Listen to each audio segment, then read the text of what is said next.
Hi everybody, Gene Simmons here. For the past 3 years, I've been working on something that I've wanted to share with you my entire life. I've gone through hours and hours of music I've recorded and written over the past 50 years to craft my career-spanning solo recordings box set. It's called The Vault. Välkommen till den lättsamma podden Let Me Know om den amerikanska rockgruppen Kiss med Marco och Bernt. Nu kör vi!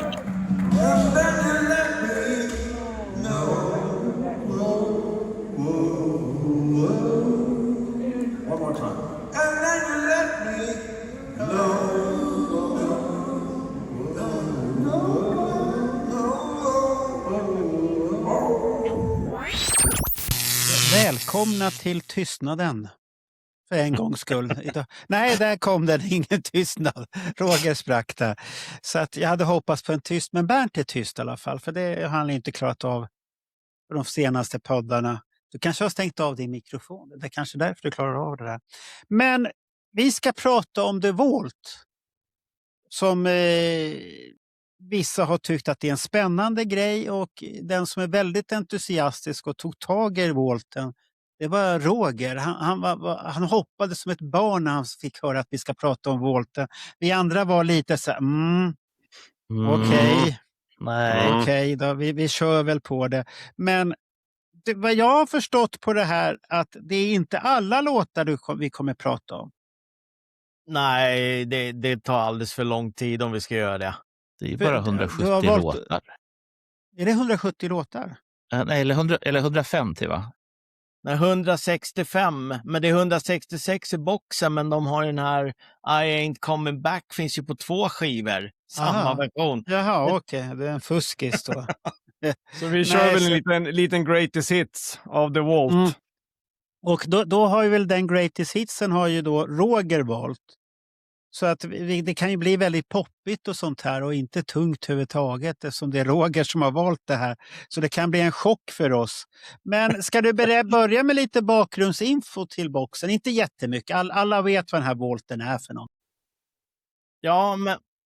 Gör alla det? Jag har ju sett att man säljer den på ett skivmärke för 7000 spänn och då får man en liten låda sådär. Ja, det är den lilla Vaulten. Är det den vi kommer prata om? Ja, det är samma grejer fast du fick inte kassaskåpet och du fick inte träffa Jens Simmons. Nej, men det kan för värt 10 000, eller? Ja, men jag tycker du ska beställa den.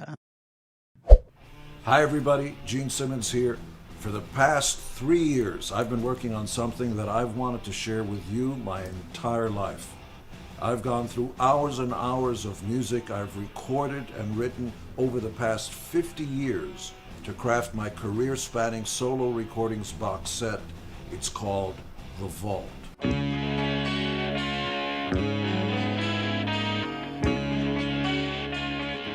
What is The Vault?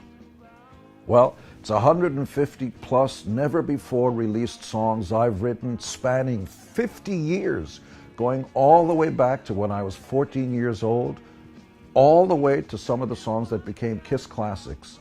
10 CDs right here, all inside The Vault. It's finally ready to bring to you. Yeah, that's right, I said to bring to you, because what I'm going to be doing is something that's never been done before by any artist or band. I'm going to hand-deliver the Vault box set to you and to fans like you around the world. I also wanted you to have really cool stuff, an exclusive Gene Simmons action figure, an In Gene We Trust medallion, a beautiful full-color book packed with photos from my personal archives and my stories behind the songs, and a very special surprise item from me to you. You're not going to believe the things we found. The Vault. Here's how you can get yours. Du har ju ändå beställt Vinnys fina box. Då kan du ju ta den här också. Här får du garanterat 160 låtar. Vinny kan det ju vara lite så här om du får dem eller inte. Det finns ju inga belägg för att jag har beställt några Vinny-låtar överhuvudtaget. Det har du visst gjort. Du sa det i fyllan. Jag firar mitt nya jobb med att beställa Vinny-box. Ja. Ja du, den kommer nog inte. Ja, Och det jag var ju kommer det ju- Bernt har ju räknat kallt med att den kommer aldrig. Så då att han får får jag- pengarna tillbaka. Då får jag åka och hämta den. Jag får göra som Becker och hans kompis som åkte bil och stannade utanför Vinnes garage. Ja, Jag får gå där och ringa på och säga hej Vinny, du! ja men han kommer ju släppa in det, så du har ju regnbågsflaggan från första dejten med dig. Ja, Och så absolut. kommer han bli jättebesviken när han förstår att det var ju inte därför du viftade med regnbågsflaggan. Det var inte öppna din dörr, här kommer jag ut ur garderoben. Han kommer ju bli jättebesviken, Windy, på dig då. Där. Men vi återgår till Roger här. Nu har vi kastat. Det här är en prisvärd Volt, kan man väl säga. Marco, du är medveten om att vi faktiskt textar det här på engelska? Du är det, va? Så Vinny kan sitta och läsa vad det är vi säger. Ja, Och då välkommen säger och jag- stäm mig i Sverige. Nej. Välkommen Vinny, och nu när vi ska prata om jeans låda. Ja. Bernt vill prata med dig, säger jag. Ja, men den här Walten egentligen var ju en gåva man fick. Man köpte ju ett experience med jean och så fick man här som en gåva bara för att kringgå upphovsrättsmän och massa saker. Alltså är den fritt att lägga upp på nätet då, för det finns ingen upphovsrätt på de här. Nej, egentligen inte. Han själv har ju Spännande. hävdat det. För att slippa upphovsrätten så, Ja. så gjorde han ett event. Vi har ett event här, då slipper vi upphovsrätten. Ja, precis. Och när den här släpptes då så åkte han runt då och levererade de här direkt till fansen då. Och då fanns det ju 3 priskategorier. Det var ju $2000 tror jag om man bara var på Walten. Så fick man väl ta med sig någon. Ja, man fick ta med sig. Jag har varit på en. Har du det. Volten? Nej, jag ägde inte Volten, men jag var där. Ja. Och jag kan ju säga att, och det var ju dagen före Gene Simmons hypade Gröna Lund-spelning som var väldigt bra sen. Första juni var du där. Jämfört med de här Dalhalla-spelningarna som inte var bra. Så han var riktigt trevlig och berättade historier och man fick ha frågor. So I came to America a long time ago, before you were born. And I had big dreams, like you have big dreams. And I hope all your dreams come true, because my dreams came true. Bigger than ever, bigger than anything I could imagine. And I came to America in 1958. And I'll be 69 any second now. And boy, do I look good! Kattis förlovade sig på scen också där. Det tog 30 år för Gene att fria till Kärnorna. Och jag växte upp i Jeans skola och tyckte liksom, nej, Gene tror inte på äktenskap. Då tror inte jag på äktenskap. Men vi har varit uppe i 15 år här och vi har pratat lite om det. Jag tyckte, Men 2012 fick jag höra att nu har Gene gift sig med Shannon. När ska ni gifta er? Ja. Och nu kom tillfället och... One perfect moment. Ja, inför Gene. I understand. For you, Gene. So, Kattis, will you marry me? Yes, of course.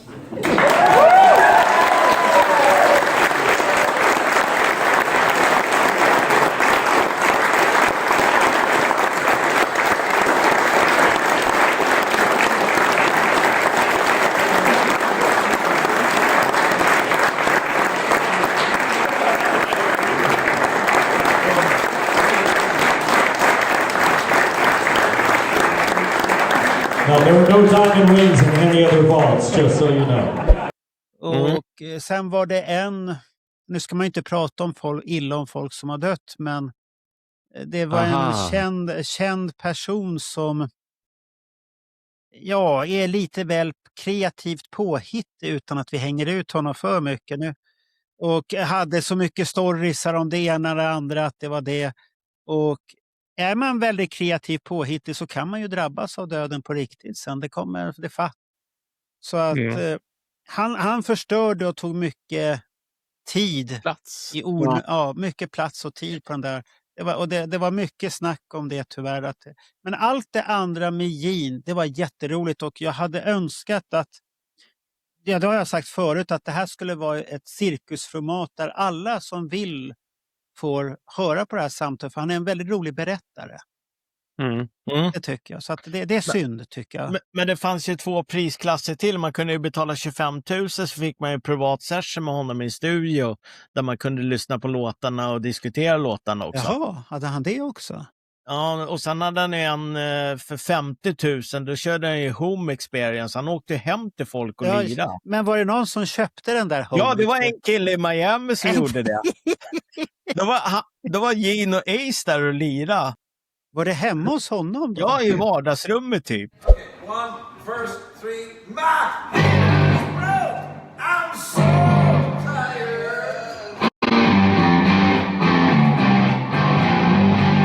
I need some fuel to build the fire.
Det finns på YouTube det där. Jaha, jag trodde det var en Volt-show. Jag hade aldrig förstått att det var hemma hos någon. Jo, det är hemma i vardagsrummet. Är det samma, vad häftigt. Roger, är det samma tillfälle som de går och väcker någon kille i hans sovrum? Ja, precis. Men vad kostade det? 50 000 eller? 50 000, en halv mille. Ja, så 500 000 kronor. Ja, i svenska pengar. Jag hade jag vunnit de där 1,3 miljarderna som det var för ett tag, ja då hade jag tagit det där. Men det är 50 000 dollar. Ja, det hade inte varit något problem.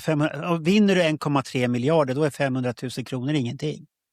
Då hade man sagt till Gene, du ska göra ett extra nummer. Här är 500 000 till. Nu spelar du hela kvällen. Nu är du ägd.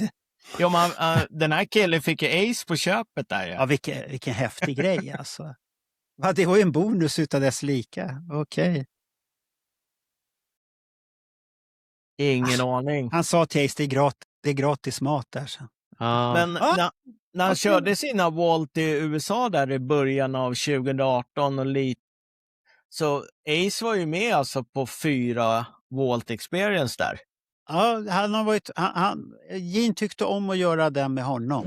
Ja. Ace bought so many toys and things that things would be flying around, huge helicopters and things, just anything. I like toys. You know, I grew up like a poor kid in the Bronx, so once I got money, I wanted to buy everything. I'd walk into a hobby store and buy the biggest helicopter and the best remote control. Half of them never got off the ground, but it was just the fun of building them and you know. But Ace could really work on something. What he loved to do is to take things apart. So let me borrow that thing. So you take it apart and really figure out how to think, but never put it back together. And have these pieces. Well, remember that? On some things, yeah. I mean, guitars I would take apart, fix and put back together. That's different. Vinny var inte lika roligt att göra med. Den finns ju på YouTube också där han gör den med Vinny. Och Vinny är väldigt försiktig i början och så här. Och sen kommer marknadsföringsvinny igång. Ja, men jag kan komma, jag kan vara med, jag kan vara med, jag kan vara med. Och man ser på jag är trött på dig redan, du kommer aldrig vara med någonstans. And by the way, this...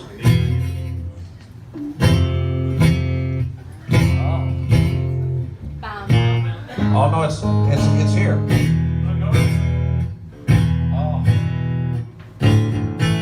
Well, how it goes. So that was originally a song I started to work on my own. I love that one. And then Vinny came in and I had this unholy idea because I had worked on Doro Pesh and I had her record a song because she couldn't write or sing. Sorry, she couldn't write. A song called Unholy Love, which I loved, but I loved the word unholy. So I started to fool around with stuff and did a demo of it. Then Vinny came over and said, this is a much better song than what you've got. And all those, I think this lick was mine.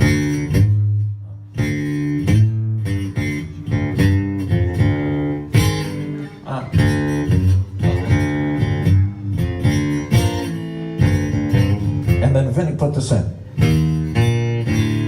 That's you. All those. Every time we write, it's always magic. Yeah, it does become. They're much better songs. On my own, I can't do anything. We're together, and the greatest stuff happens. Greatest stuff, right? It's true. But do you notice? I haven't changed in 20 years. Have you noticed that? Så att det, Men han och hade... Peter Criss har varit med på en också. Ja, det stämmer. Han Och kom sen- ner dit och såg sur ut och så gick han. Och, New York-grunkan, den har jag ja, sett. så att den var det var sorglig. inte mycket. Ja, det var inte mycket han gjorde Och där. Bruce och Eric var ju med på en Ja. också. Paul vet jag inte. Har han varit... Jo, han var med 26 maj 2018. Finns den Var på någonstans? YouTube då? I Las Vegas. I Las Vegas? Ja. Finns den på YouTube? Ja. Den och där, har jag är, missat. och där är även Bob Kulick och Robert Fleischman med på. Fan, den har jag missat helt och hållet. Ja. Ja, det var bra. Då kom det bra tips här. För att det finns ju mycket att ta reda på. Så att, jag har ju inte sett dem med Erik Singer och Bruce Kulick. Jag har sett dem... Men det är en av de första. Jaha, okej. För jag har sett med Ace har jag sett. Och det tyckte jag var riktigt... För Ace är rolig. Mm. Han kan vara rolig när han är där och de lirar och så säger han till Gene, nu spelar du fel. nu är det inte så var det inte. Men det är intressant att Bob Kulick är med på 2 och Bruce på en. Ja. Ja, det är konstigt. Och sen när han kom till Europa så var det bara i Frankfurt som han hade gäst. Då var det hon Doro Pesch som var gäst där. Finns den också på YouTube? Ingen aning faktiskt. Okej. Jaha, du har kollat upp alla som har varit gäster där? Ja, det är väl klart. Vad häftigt. Ja, men här är ju datum. Du har ju skrivit datum i manuset här. Ja. Så då är det jättelätt att börja söka på det här. Ja, vad bra, då har man något att titta på. Det var roligt att veta. Men det var roligt, för de, visst, Gene säger ju, han har ju ett manus i huvudet. Ja. Så det är samma sak. Men tack vare att han har olika gäster så öppnar de olika dörrar. Och han måste då tänka till och bjuda på sig själv. Så det är det roliga är med de här när han haft gäster med. Och så kan jag bara lägga till här som en bonus att Johan Flygare, han är väl den som haft mest otur med den där, för att han skulle åka till USA för att hämta den någonstans, sin volt, och få upplevelsen. Då blir ju Genes mamma dålig. Just det. Och så vart det inställt och han är där och så åker han hem igen utan någonting. Och så hade de sagt du kan få med dig volt. Jag har för mig att han kunde få med sig volt, eller vill du ha, jag vill ha en experience där. Och sen fick han en experience med Gene i en stort hotellrum där de satt vid ett bord och pratade och han berättade sina historier. Men då höll det på, för mig han Flygare sa nästan 2,5 timme någonting med fika och alltihopa och sånt här. Hur många var de då? Ja, det var inte så, de kanske var 10 stycken eller något sånt där. Fan, det är ju rena julafton. Ja, då, för han sa ju det, trots allt bök och trots alla resor att det var dyrt som fan, så tyckte han att den upplevelsen han fick där på hotellrummet var ju otrolig. Ja. Så det kanske är dags att han skulle komma med och berätta om den där historien någon gång. För att det var så mycket otur i det där så att det slutade lyckligt sen. Det är nästan som ett filmmanus. Ja, det är lite som filmmanus. Så ska jag få boxen? Nej, det är sånt här. Och men de första Walterna levereras i alla fall 15 september 2017 i Electric Lady Studios, New York. Det var där han började då? Det var den första. Okej. Har du statistik på hur mycket folk du har varit på alla? Det kanske inte det finns inte. Nej. Jag satt någon gång och räknade folk på foton som de tog ju bild med honom, så la han upp det på sin sida. Så jag satt och räknade alla människor som var på fotona. Ja, det är typiskt dig. Alltså. Det är ju knäpp, Roger. Okej. Han har för mycket tid. Men jag kan förstå det. Han åker ju kollektivt för sitt jobb och då är det ju vagnfel och växelfel och alla fel som finns. Och då har man tid över. Ja. Men den är ju häftig den där. Den är ju du har skrivit här, 17 kilo tung. Den här volten. Och den ser ut som Smith & Jones när de drar en sån här gammalt bankskåp efter en häst och sprängt någon jävla bank och så rider de iväg. Det ser precis ut som en sån. Och så signerar han på toppen vad du vill ha signerat. Sen var det väl också godis i ett lönnfack där nere också. Med varierande kvalitet kan man ju säga. Ja, det kan man säga. Att det var varierande kvalitet. I Gröna Lund var det väl ingen som skrek wow. Var det inte någon som fick en del av en doja ifrån Destroyer-turnén? Och sen var det någon som fick en dyr klocka. För mig historien gick också. Det har funnits fina grejer, men komma med som Ella fick backstagepass på Psycho Circus-turnén, det var ju wow. Det har jag redan. Det här är ingenting nytt. Jag tyckte synd om vissa utav de där, men samtidigt, det var ju mycket upplevelser man betalade för där. Ja. Det var ju på så sätt han fick loss de här låtarna med Van Halen där ju. Ja. Genom att han gav bort den, för de ville ju inte släppa ut det där egentligen. Nej. Men han så det var helt rätt. Han kan inte hävda upphovsrätt här nu alltså. Nej, inte egentligen som han har gjort det då. Men man vet ju aldrig. Vad säger Johan då? Om din upplevelse av det här? Ja, först och främst då var den ju väldigt dyr.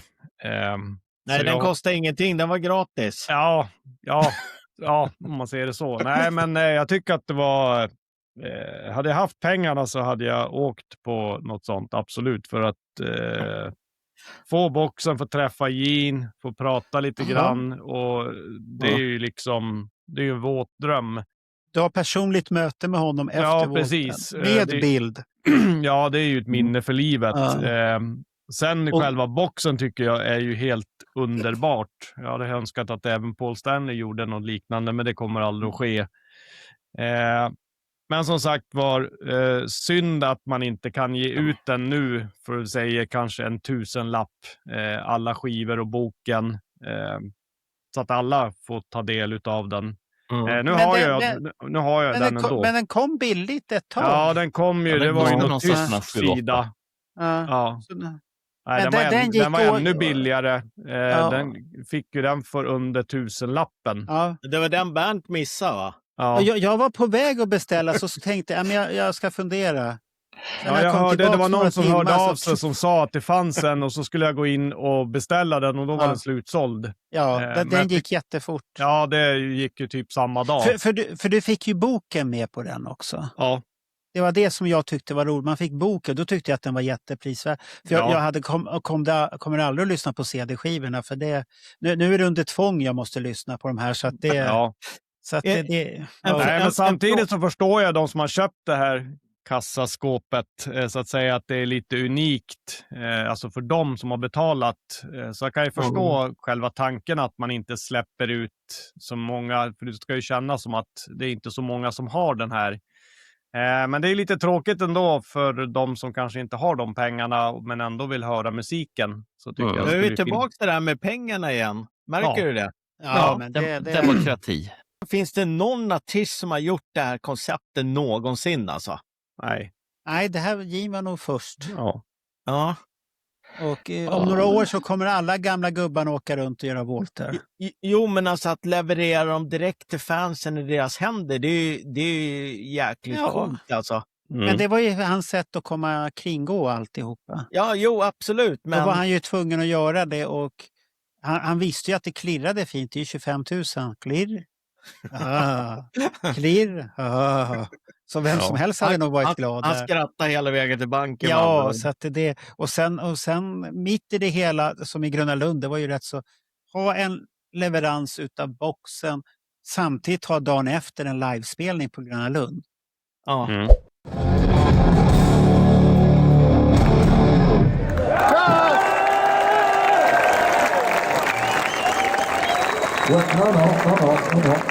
We're not done yet. So,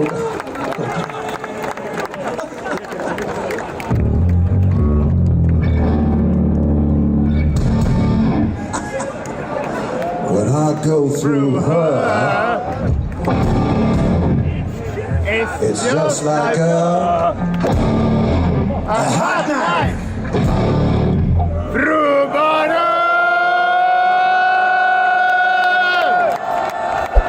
Så det var ju så optimalt alltihopa tajmat där.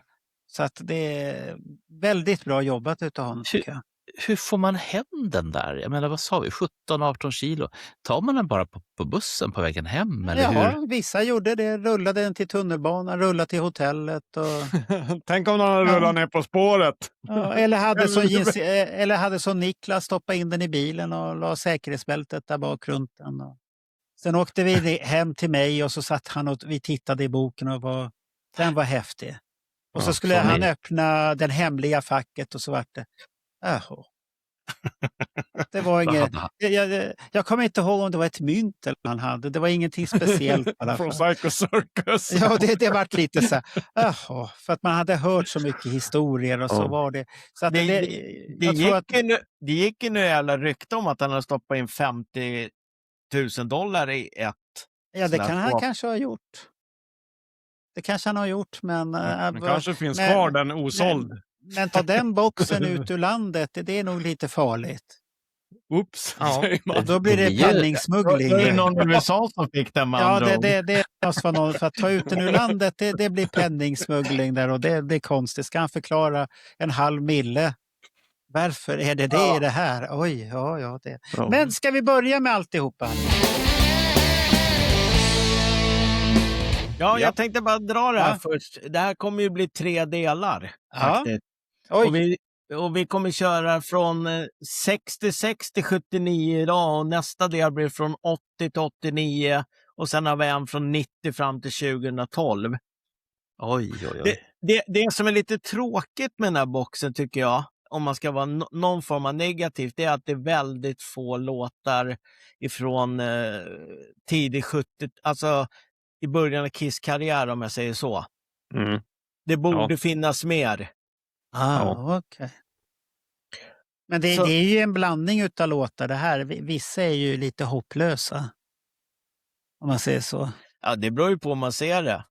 Jag stod i valet och kval om vi skulle ta med den där första låten. Det var ju en av hans första låtar. Ja, men den är ju skriven samma år jag är född. Såklart den ska vara med. Fan. Det måste vara en jättebra låt. Sen vart det väl säga, okej.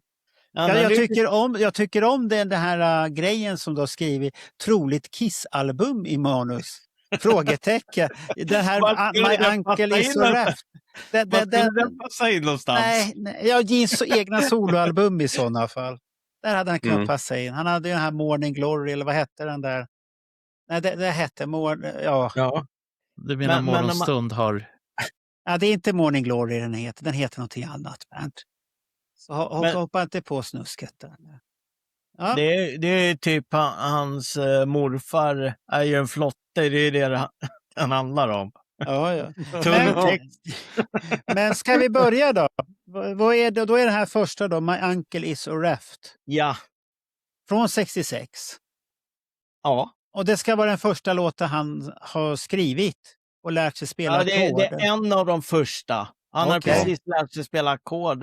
Och jag måste säga att det låter ju jäkligt bra för att vara nybörjare. Ja, det, så att det kanske inte stämmer riktigt, den där historien. Det är lite, så att, men vi tror på den. Då ska vi se här nu, om vi får igång den här nu.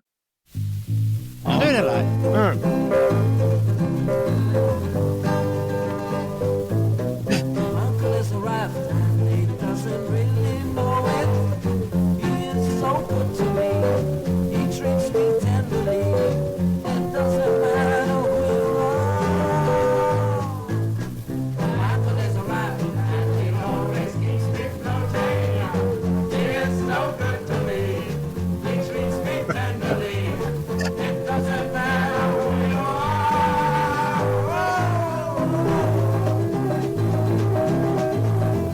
Märta solo. Japp. Vad var det där? Gick det? En cowboy mitt i det hela. Japp. Ja.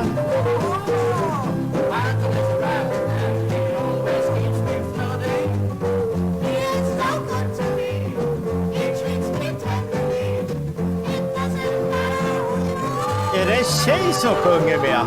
Nej, det är J med falsett. Nej, han spelade ju in det här med två kompisar. Det var ju 2 killar, så att det var kanske någon som... Larry Martinelli som spelar elgitarr och Mark Nyberg på trummor. Ja. Och Gene spelade akustisk gitarr och sjöng. Där har vi en svensk koppling, Mark Nyberg. Han är svensk. Ja, eller svensk ättling i alla fall. Men alla där borta är ju invandrare utom indianerna, det kan vi väl säga. Ja, så att han var ju en det- svensk invandrare eller norsk eller något sånt här. Ja, men fast det är ju värre än så, Marco. Alla Nej, det i är Nordamerika inga politiker. Nej, det här är inte. Det här är antropologiskt. Det är så här att alla är faktiskt invandrare. Till och med de som du nu kallade för urinvånarna. De kommer ju ifrån Mongoliet och Ryssland och vandrade över. Men de var först, Bert. De var först. Ja. Det är det som räknas. Det har du hört. Danmark har sagt, vi var först. Vart då? Så, Men Bernt, det är hemligt. Ja. vilken Kiss-skiva skulle den här passa på? Jag skulle ta med den här på Whitlister och jag hade lagt den efter Chi. Jaha. Nej, det hade du inte. Jo, det hade jag. Ja. Det är tur att inte du är en skivmongul i alla fall. Men man kan ju säga att Ja, den är men ju det är då- väldigt Beatles-influerad. Ja, det kan man säga. Och Det Gene blir var ju- värre. Ja, jo, så är det ju. Nej, men alltså, och det här var väl en av låtarna som Gene spelar för Paul när de träffades första gången. Så jag undrar vad Paul tänkte att jaha. Han var inte imponerad. Nej, han var nog inte det. Och så sa jag har lång tunga också. Ja, Så gick precis. han. Nej, det var nog inte den låten som gjorde att Paul tänkte att det här kan bli bra det här. Nej, men jag tyckte det är häftigt att det finns en inspelning från 66. Man hör ju också en väldigt ung Gene. Ja. Nej, men det är lite roligt när han har den här självbilden att det var Beatles som kunde skriva låtar och sen var det han. Ja, och sen blev det Paul och han. Ja, sen blir det Paul. Det var liksom de enda Var det som kunde inte- skriva. Var det inte i någon av de här Walt-förevisningarna som han konstaterade att 4 ackord, det är allt man behöver för att kunna spela vilka låtar som helst? Det säger han på många voltar. Att det är grunden. Sen kan man skapa. Så det finns hopp för det, Bernt. Jag Men tänkte- Den här skulle ju kunna ha varit med på debutplattan om man så att säga hade rockat till den lite mer. Det hade ju kunnat bli Nej, rätt Johan, spännande. du är alldeles för optimistisk. Min morfar är en flotte. Ja, som singel direkt också. De tänkte ha med Life in the Woods. Ja, du har en poäng i det du säger. Ja, men vad Life in fan, the det var- Woods skulle de inte ha med. Nej. Och den det var den inte är vad också lägg- malplacerad. Inga svampplockarvisor och sånt här. Nej. Ja. Det Nej, men vad räcker fan- att Jimmy och Sofia gör de här låtarna. Det räcker. Och vi får höra Men, på de vad- låtarna. Sen är det bra. Ja, men Akrobat då? Tack Marco för att du påminner mig. Nu blir jag ju lite sådär så jag nästan måste ta fram flöjten här. Ja, men nu hoppar vi vidare här istället. För nu börjar det bli konstigt här med akrobat. Det har ju ingenting med det här att göra. Nu. Ska vi ta nästa? Ja, det hoppar fram till 69-70. Det här är ju från hans publishing tape. Ja. Vilket är en miss i den här boxen. Han skulle ha släppt alla låtarna därifrån och inte bara plocka några stycken. Och den kanske var så bra så han inte ville. Ja, tjena. Ja, men han har faktiskt sagt att han har material till en volt till. Eller så blir det en ny Kiss-skiva. Ja. Men hela den här publishing-tapen, om han skulle släppa den som en CD-skiva eller en vinyl, alltså det skulle vara julafton, kan jag säga det. Helvete vad skiva han skulle sälja. Ja, varför tror du att han skulle sälja så mycket skivor? För det är sånt som är Holy Grail. Ja, men de flesta förstår ju inte vad en Holy Grail är för någonting. Då får vi förklara det i en podd. Fast Roger, nu kommer min fråga till dig. Det brukar vara så här, åtminstone när det gäller Kiss-skivor, att de är limited edition. Det är sådär 500 copies worldwide. Och de säljer därför att folk, ja men det här känner ni igen, att folk tror att... Ja, men upplagan är så liten. Ja, en att köpa, en att spara, en att lägga ut på eBay och en att öppna. Eller, 5 då. Det betyder att det är 100 personer som köper dem. Och sen efter det så är det ingen som vill ha dem. Så att jag tror på det här som du säger, Roger, att 500x och sen säger folk, nej men fy fan, det här vill vi inte ha. Nej, det är inget som, de flesta skulle inte köpa det där. Man lyssnar på Spotify en gång och så konstaterar man att ja, det var det. Det är bara du, Roger, som skulle köpa den och Alex Bergdahl, ni skulle sitta där och mysa. Vi andra, våra liv går vidare. Okej. Oj. Sen kan vi lyssna på era sammandrag sen, där det förklarar vad ni har hittat på boxen då. Ja, så berätta mer om låten. Den har egentligen 2 titlar. Den heter A Reviews in the Eye eller Nancy. Oj. Hej Nancy. Är det kärlek igen då? Och Gene använde keyboard redan 69-70. Så han, nej, det är Brooke Ostrander som har lagt på keyboarden i efterhand. Efterhand, okej. Ja. Men det är med på låten? Ja. Och då borde han ju var ju med i Wicked Lester. Ja, då måste han varit van med syntarna. Var han med i Wicked Lester, den där gubben? Ja. Den Wicked Lester-gubben. Ska jag sätta på? Ja, absolut. Sätt på Nancy. Ja, nu är det kärlek. Ja. Jaha, nu springer Bernt till Tinder här. Don't you know she stays at home and cooks all day?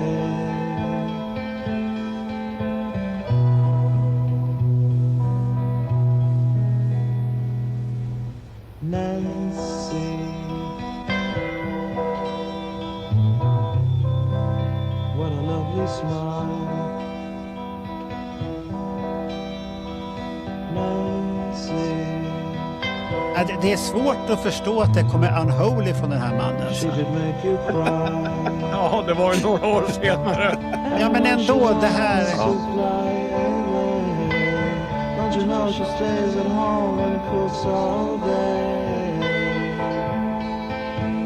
Har vi lyssnat färdigt? Nancy. Du diggar den där. Ja, jag gillar det här. Den här är riktigt. Jag har ju hört den förut, alltså, men nu satt jag liksom verkligen så här, fast den är ju bra. Ja. Jag vill ha en singel på den här. Välskriven låt faktiskt. Ja. Den här, det är en gitarrgrej. Ja, men alltså, det är så intressant med Gene att han kan ju liksom göra allt möjligt. Ja, det är så. Marco har inte med oss. Nej, den är fantastisk och väldigt jag vill ha en vinyl 7 på den där. Lite blommig. Ja. Lite 70-talsblommig. Nej, men det är lite grann innan Demonen. Då var han en sån här... Det är en sån här typisk låt när den sexuella friheten börjar blomstra. Ja. Och blommorna är på ängen. En vit öppen skjorta med bakåtflickat hår. Och så säger jag har en lång tunga. Ja, men, jag har den kanske är en bra, det finns väl kanske någonting, men den är ingenting för mig. Och Bernt, han fick ont i magen när han hörde den och gick iväg. Han flydde. Ja, så Ja, att nej, men jag tycker den är faktiskt den är riktigt bra. Ja, Om man den här- har open-minded och inte tänker unholy. För då är det ganska långt ifrån. Ja, men okej, vad har vi mer för? Vi har ju det här Morning Glory då. Och det är väl åt det hållet då. Ja. Eller vad heter den där jävla låten? Den heter inte Morning Glory. Heter den Morning Sun? Eller vad heter den? Ja, du har ju en... Vilken är det Eskimosan. för jeans? Jeans soloalbum. Ja. Nej, den heter... Men pojkar, ni pratar ju om Unholy. Jag säger som så här, nu stod jag ute i köket och lyssnade. Ja. För jag behöver droger, jag behöver min fix. Och då sitter jag och lyssnar på det här. Och om ni tar Unholy och så tar det bort allting som det är dynamik i och jävlar anamma, då har ni fan med Unholy där. Men jag fattar att det är långsökt. Men när jag stod ute i köket, jag hörde Unholy. Det gjorde jag. Och då har du, vad äter du för någonting där? Men vad tyckte du om den här låten? Var det skräp eller var det... Nej, men jag tycker att den hör till sin tid. Jag tycker att den är helt... Vi har ju lyssnat lite på de här låtarna innan. Och vissa av de här kan jag säga att det är riktigt jävla dynga. Medan den här är lite så här mysig. Man sitter där i det här svettiga pojkrummet. Han är 17 år gammal. Han sitter där med sin akustiska gitarr som han egentligen inte vill spela på. För att han vill egentligen ha någonting annat. Och så sitter det en tjej där med ungefär lika mycket kläder som han har. Eller något. Och, han är 20 redan, Bernt. Ja, nej, 17 måste han vara, det hör man här. 17-årigt svettigt pojkrum. Och så kommer flickan in där och sen sitter han där med sina akustiska gitarrer och vips. Ja, sen behöver man inte spela dem med gitarr. Inte den dagen i alla fall. Så det är en sån här vitt vin och räkor-låt då, med andra ord? Japp. Okej. Men sen får man ju ta i begreppet också att den är ju inspelad 69-70. Jo, och det hörs tydligt. Ja, men alltså det hade kunnat vara intressant om man hade gjort någonting med den här några år senare. Fast han tänkte nog att... Han kunde ju haft mer än på soloalbumet. Där har han ju mycket konstigt. Ja. Men tänk så här nu att ni spegelvänder så att ni har Unholy, alltså, och då menar jag dynamiken och trycket i den här låten som vi hörde nu, fast vi tar trycket och dynamiken från Unholy och så får han sitta där i sitt pojkrum och dra den här. Det skulle låta jättekonstigt. Ja, men det hade funkat. Ja. Vad är det du gör på ett pendeltåget när du åker hem? Det är som så här. Du ska inte köpa det där vita som vissa säljer. Inte köpa vetemjöl på tunnelbanan. Eller pendeltåget. Ja, men det är jättebra att du kör tvärsåsen sen. Det där vita. Ja. När man men det Johan sa att man skulle kanske väntat något år till och gjort någonting av det. Nästa låt är ju faktiskt en sån låt som man gjorde om sen. Ja, ska vi lyssna på den nu? Är det en favorit här? Varför går Bernt iväg hela tiden? Jag vet inte. Vad är det han gör bort när han inte är med i kameran här? Jag blir lite orolig här. Ja, ska vi sätta på Eskimo-san då? Ja, den är också från publishing-tapen. Ja. Så ska vi se. Okej, då kommer den. Vad det blir.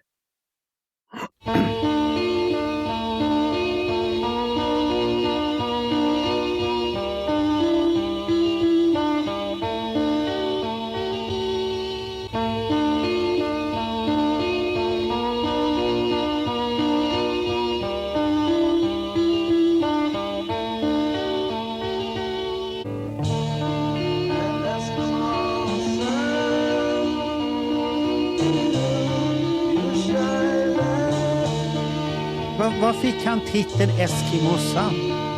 Jag vet inte.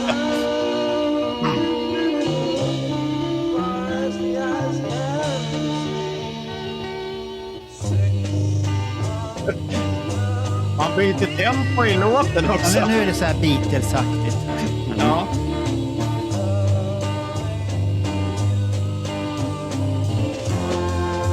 Jaha, vad händer nu?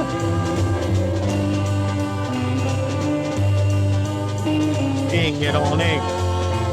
Du kan stänga av nu. Ja, aha. Det var Eskimo-san det där. Top notch. Du ställde en fråga, Marco. Nej, inte om någonting onödigt. Bara Eskimo-San-frågorna. Ja. Nej, men kan det vara som så här att i Danmark så fanns ju på 60-talet en glass som hette Eskimo. Och kan det vara som så att han har varit och ätit glass helt enkelt. Och så har tänkt, det är varmt ute. Han har ätit en Eskimo-glass. Eskimo-san. Ja, där satt den. För fan. Jaha, nu fick jag bara Trump i bilden, att han har också samma glass i huvudet och vill ha tillbaka den här Eskimo-glassen och har hört på Jeans Volt och hört på Eskimosa. Jag ska ha Grönland. Men inledningen innan det var det här svängiga blev ju Only You sen. Ja, men det känner man igen. Ja. Det hör man lite om man säger så. Så att det är det här 70, han är väldigt påverkad utav Beatles. Ja, men Ja, det var ju absolut. stora idoler. Det märks ju på honom att han älskar det. Och sen har han ju gillat sen utav 70-talet när ABBA började dyka upp och vart större. Han gillar ju ABBA också. Han gillar väldigt mycket det här melodi.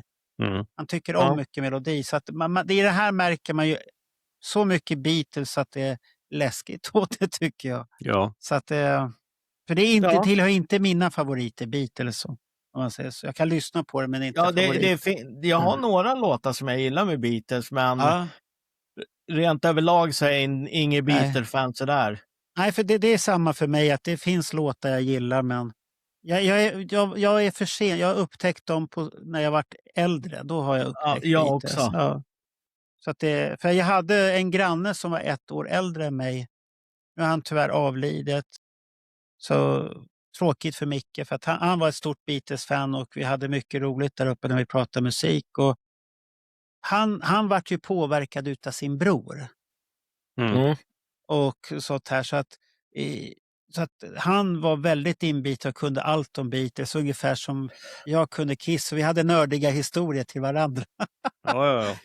Han fick Kiss-kunskaper och jag fick Beatles-kunskaper. Men det där är lite roligt att så här, brorsor och föräldrar inspirerande musiken. Jag har varit i tuta med den här, vad hette han? Demis Rosus när jag var liten. Ja, det var mamma som spelade det där. Oj. Det är fina grejer. Elephant Song, eller vad hette låten? Ja, jag kommer inte. Forever igen. Ja, precis. Forever. The Elephant Song är ju, det är en pojk som heter Kamal som gjorde den. Ja, men vad hette den då som Demis Rosus gjorde? Forever hette en låt. Forever. Hette den Forever? Ja, jättelång, och han ylar där sig med sin grekiska byst. Bastant man. Jag tycker att som det låter så hade jag nog rätt bra barndom ändå då. Ja. Så det där. Nej, men det är inget fel på ett sätt. Jag har mamma och dem att tacka för mycket musik jag upptäckte också. Så att jag upptäckte Alvin Stardust tack vare mamma. Bonnie M. Donna Summers stönskiva. Det är en upplevelse när man är 9 år. Eller 10 år var jag när den kom. Så att den var jag var nog 9 år när hon köpte den. För den kom i 75, har jag för mig. Den är ju väldigt speciell innan man förstår vad som händer på skivan egentligen. Släpp in band nu. Ja. Vet du vad, Marco? Så här, jag säger inte egentligen det här till Marco, men jag använder Marco som bollplanket här. För att när ni ser det här, då har ni redan sett den här lilla guidningen som vi gör utav lilla skivmässan. Då vi faktiskt får reda på en hemsk sanning som jag aldrig trodde jag någonsin skulle få höra. Nämligen att ett skivbolag nobbade Casablanca. Ett svenskt jättestort skivbolag nobbade Kiss 1974. Och det var men varför drar du upp det nu? Därför att om man inte har sett det här avsnittet så måste man ju gå och titta på det. Vad har det med Volten att göra här nu, Bernt? Jo, det här som du säger nu med Donna Summer. Tänk, Marco, om vi aldrig hade fått höra Donna Summer. Jaha, du tänkte så. Ja. Okay. Men det är spännande. Eller Village People har man ju också. Ja, då hade vi också missat. Det är eller så mycket vi hade missat. Tina Charles och Gloria Gaynor. Vilken sångröst hon hade. Ja. Där är en kvinna som kan sjunga. Ja, hon fick ju pris nu av Trump också. Ja. Det är väl fint. Ja, hon lever fortfarande. Ja, men hon fick ju pris nu. När Kiss fick pris så fick Gloria Gaynor också. Jaha, fick hon det också? Fan, Jag trodde hon var borta. Häftigt. Det är så, Marco, när man bara tittar på Bandjournalen och Bandjournalen inte nämner någonting om Gloria Gaynor. nej, det är bara Kiss. Nej, men det här, Eskimo Sun, ja, den vart ju en bra grej, men... En låt med glass. Konstig titel, som du säger det. Det är en jättekonstig titel, men... Ni får gå hem och lyssna. Jag säger fortfarande att det här handlar om en glass. Okay. Ja, det får du tro, Debbe. Men vi var lite positiva i alla fall. Var alla positiva? Eller? Absolut. Johan är jättepositiv. Vad har du tagit för tablett idag, Johan? Ja, men jag gillar Gene. Jag tycker du gillar Gene? Ja, men han är mest spännande ju att han är så spretig. Och det är just därför som gör att det är så spännande. För det kan komma precis vad som helst ifrån hans mun. Ja. Men då lyssnar vi på Little Lady istället då. Ja, absolut. Den titeln är ju inte bättre än den titeln som vart egentligen. Nej, men om man tittar, den här var ju med på en Publicity tape också. Ja. Sen har ju även Wicked Lester spelat den här på den här akustiska tapen som kom 7 augusti 71 också. Och det är egentligen bara året efter den här inspelningen är. Det är konstigt. Ska vi lyssna på den då? Ja, absolut. Så får folk höra vilken låt vi pratar om här. Nu kommer den.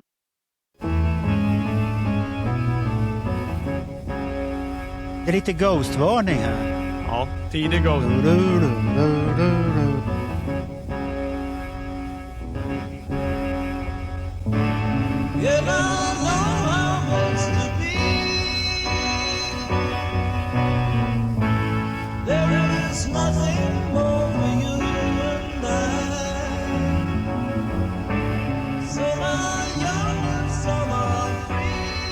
Är det piano eller är det orgel? Det är någon keyboard.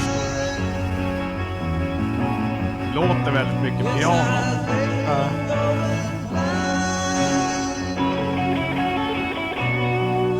Det där var mysigt.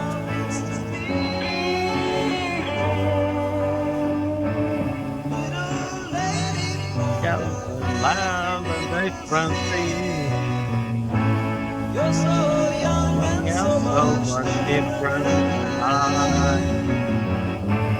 You're not young, let's be. 'Cause I think I'm going blind. Där kommer orden. Going blind.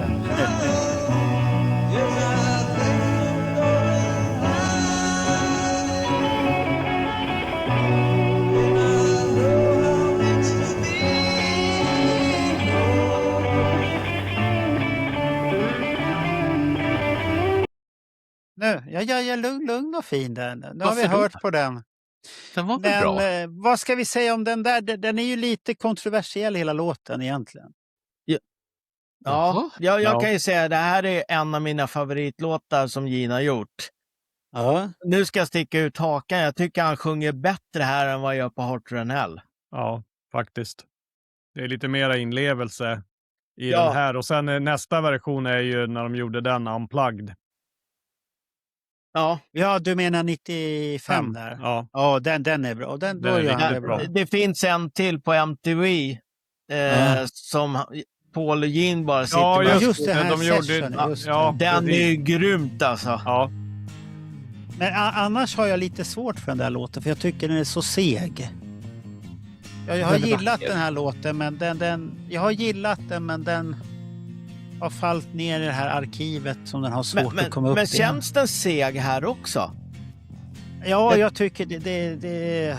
Ja, nu har jag hört så mycket så att jag får bara för mig att det är segt kanske det där. Alltså, jag tyckte det fick en annan dynamik. Om det är ett piano eller om det är en keyboard. Ja, keyboard. Så tycker jag att den lyfte. Det vart liksom lite mer så här drama. Och liksom slog lite hårt på tangenterna. Så att fasiken, den skulle de kanske ha gjort någon... Kanske inte på Hotter than Hell, då förstår jag att man kanske ville ha... Nej, där hade det inte funkat. Nej, men att man kanske senare hade gjort någon typ av... Ja, gått tillbaka. Men Ghost kan ju ta den här versionen med kyrkorglar och grejer och göra läskigt där. Ja. Vad säger Bernt då? Kan man inte bara låta den här få vara som den är? Det är en fin ballad. Man sitter där som den här som Paul Stanley fick spela sen. den här nissen som var vit över halva. Phantom of the Opera. Precis. Alltså, det här kunde ha varit Phantom of the Opera som sitter uppe i sin ensamhet uppe i kyrktornet och trycker på sin orgel och sjunger om sen den här lilla lejden som man ska träffa. Och jag är på det spåret, absolut. Jaha, vad ni optimistiska ni är. Nu gör vi en EP av de här 4 låtarna vi har hört. Herregud, vad är detta för någonting? Ja, ska vi gå vidare? Ja, då tar vi också från publishing-tapen, och den här körde ju också Wicked Lester in på en akustiska inspelning 7 augusti där 71. Put on your slippers. Det betyder ta på dig dina tofflor. Ja, det är så underbart. Okej, då kör vi den. Tofflorna på. Vänta. Får jag bara fråga så? Vilket år sa du, Roger? Va? Roger, Nej, vilket år? Det är 70 fortfarande. Little Lady var också 70. Ja, Du okej. har ju manus, Bernt. Ja, för då har han lyssnat på Povel Ramel. Ta det i skolan. Nej, det tror jag inte. Ja. Den var långsökt, Bernt. Den var långsökt. Ta det i skolan. Nu sätter vi på en småkakevisa med Bernt här. Put on your slippers.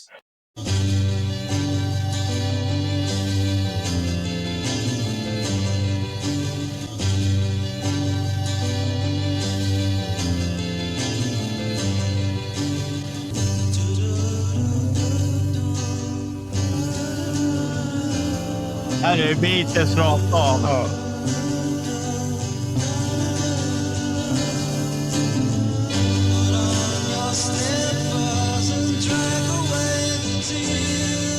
Ja, det är skorna.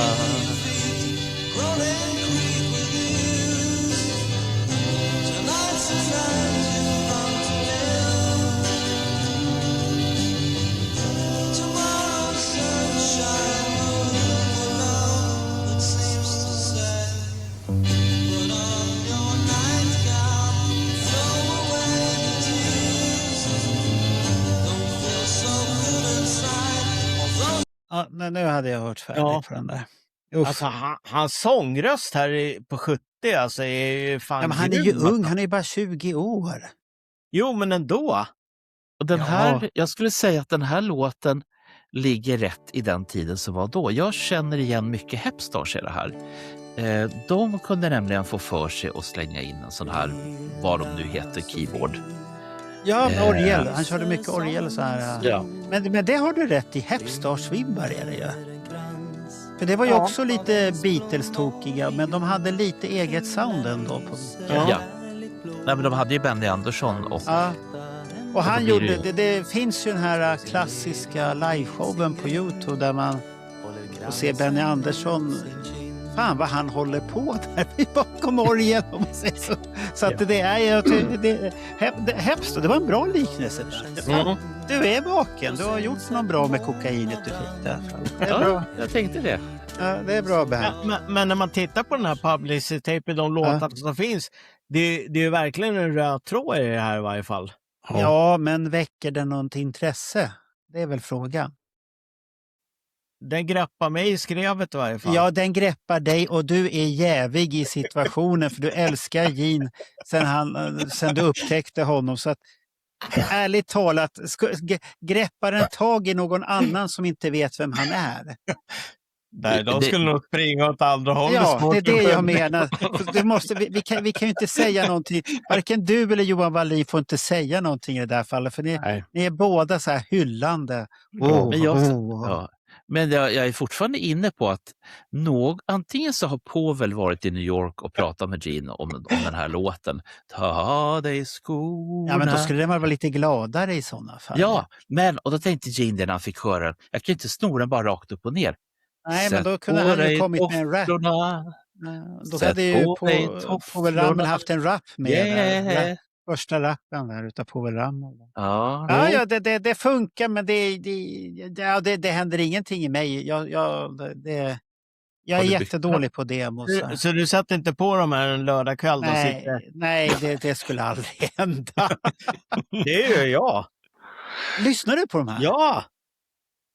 Ja, då är du en jävla hänbiten Gene-fan. Alltså. Nu vänta, gör är Johan också det. Ja, vi ska jag lyssna på sånt där. Jag tycker mest som är underhållande, det är ju texten i den här. Put on your slippers and dream away. Det är liksom, ta på dig tofflorna och typ sov sen. Ja, och Eskimosan och... Ja, men det är ju 1970 så det är ju lite... Ja, nej, men det är lite humor också med glimten i ögat. Ja, men jag tycker att det är underhållande faktiskt. Okay. Ja, men det är ju bra. Ska vi hoppa vidare då till 77-78 nu då? Varför är det så stort steg i boxen att det hoppar så här långt? Ja, det finns ju ingenting att hitta. Ja, vi vill ju bara ha 10 låtar med också. Ja. Att det inte ska vara 20 så får vi sitta här i 4 dygn. Liksom. Nej, det går inte. Det går. Så det här är bra. Så att det... Men då, vad heter det nu då? Vad kom nu då? Eat Your Heart Out. Och den är inspelad i Electric Lady Studios ihop med Joe X, trummisen från bandet Stars. Ja, men stäng av apparaten, Bert. Gene spelar alla instrument utom trummor som det är Joe X som spelar. Jaha, okej. Ja, då lyssnar vi på den här.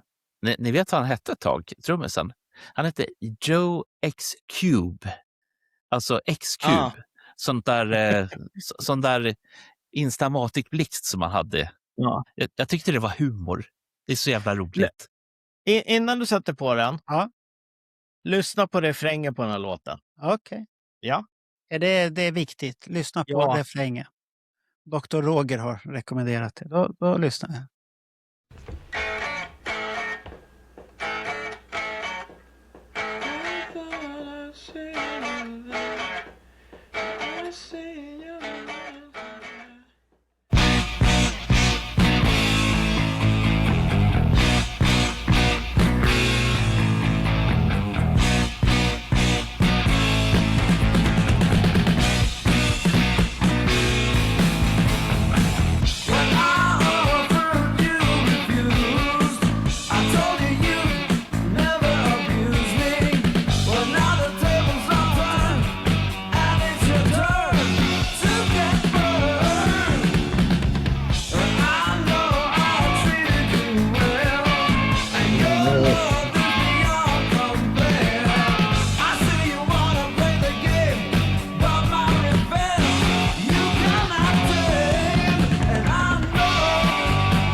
Ja, Roger, den här måste du gilla. Breaket, alltså uppbyggnaden till refrängen är så jävla bra. Det här är en av mina favoritlåtar i hela boxen. Ja. Vad tyst det blev. Nej, vad var det med den här är bättre än My Uncle Is Raft. Den här skulle ju lätt kunna vara med på en Kiss-platta alltså. Ja, absolut. Rock'n'Roll Over eller något sånt där alltså. Ja. Det enda jag tänkte på som ni verkar inte ha tänkt på, att han börjar bli lite roare i textskrivandet här. Mm. Det är lite mer det här elaka tonerna som vi sen får höra på 80-talet. Det här Not for the innocent, Fits like a glove och allt det här. Det börjar komma lite sådana, och det hade han inte i början i Kiss karriär riktigt, de texterna, men det finns lite elaka toner här. Det är ju om tofflor och... Ja, jag menar i Kiss då, för det här är ju, nu är han ju i Kiss här 77-78, så att det är lite elakare toner, och de här elaka tonerna kom ju inte riktigt i solalbumet. Kan man inte säga. Har jag en fråga. Om vi tittar på solalbumet. Det finns en låt där Cher är med och spelar väldigt galet upphetsad fan. Har inte de två låtarna någonting med... Alltså de känns De känns liksom som att de skulle kunna bo tillsammans på något vis. Ja, det skulle de nog kunna vara. Mm. Vad hette den med Cher där? Vad hette den? Var det Living in Sin eller? Ja, tack. Ja, Det var det. hotellet. Ja, just det stämmer. Ja, ja de påminner lite kanske om varandra också. Fast den här är lite råare än vad Living in Sin är. Jo, men Ja, den är lite aggressivare i tonen om man säger så.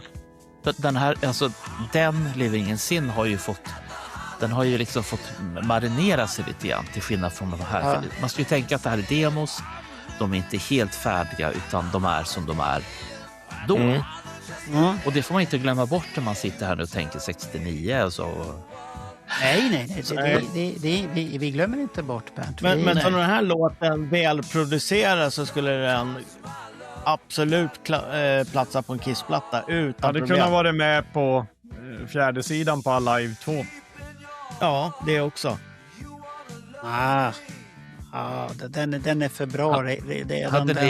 Hade ni tagit bort Rockin' in the USA då, eller? Nej, det hade vi inte tagit bort.